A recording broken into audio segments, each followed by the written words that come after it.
একদিন সকালে ভোলা বাঁশের লাঠি কাঁধে লইয়া জঙ্গল দিয়ে যাইতেছে। ভোলা কইল, আইজ যদি একটা বাঘের লগে দেখা হয় তখন বাঘের একটু বুদ্ধি শিখামো।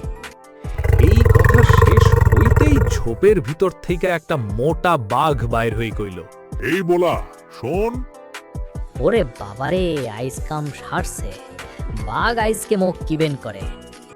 বাঘ গম্ভীর গলায় কইল, এই বলা তুই আমারে বুদ্ধি শিখাবি?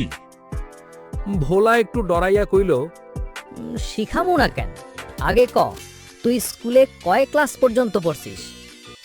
বাঘ মাথা চুলকাইয়া কইল, মুই তো স্কুলেই যান নাই। ভোলা হেসে কইল, সেই জন্যে তো দেখো মুখখান এত বড় কিন্তু বিদ্যা একদম নাই।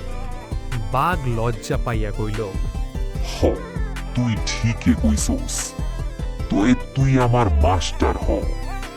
ভোলা কইল, আগে হাসার পরীক্ষা দেয়। বাঘ দাঁত বাইর কইরা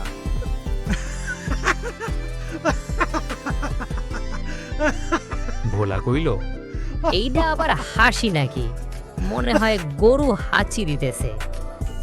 বাঘ আবার হাসল। ভোলা কইল, আরো জোরে। এবার বাঘ এত জোরে হাসল যে পাশের গাছের ডালে বসা বানর ভয় পাইয়া নিচে পড়ল। বানর কইল, এইটা কি হাসি না ভূমিকম্প? ভোলা কইল, না রে, এইটা নতুন মডেলের হাসি। গবেষকরা এই হাসির নাম দিছে খোলসে হাসি।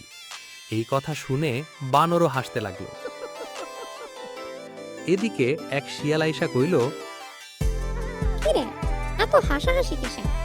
ভোলা কইল, এই বাঘ প্রাইভেট মাস্টার খুঁজতেছে। শিয়াল কইল, কোন মাস্টার? ভোলা কইল, বুদ্ধির মাস্টার। শিয়াল কইল, বলতো কোন ধানের গাছ হয় না? বাঘ অবাক হইয়া কইল, ওরে বাবারে, এটা তো ক্রিটিক্যাল প্রশ্ন, আমি কি পারমু? তাও একটু ভাবি দেখো। ও পাইছি, এরা হইবে সাবধান, সাবধানের কোনো গাছ হয় না। তোরা কি কখনো বাঘের পিঠে উঠছিলি? না, কখনো উঠি নাই। আমার পিঠে উঠো।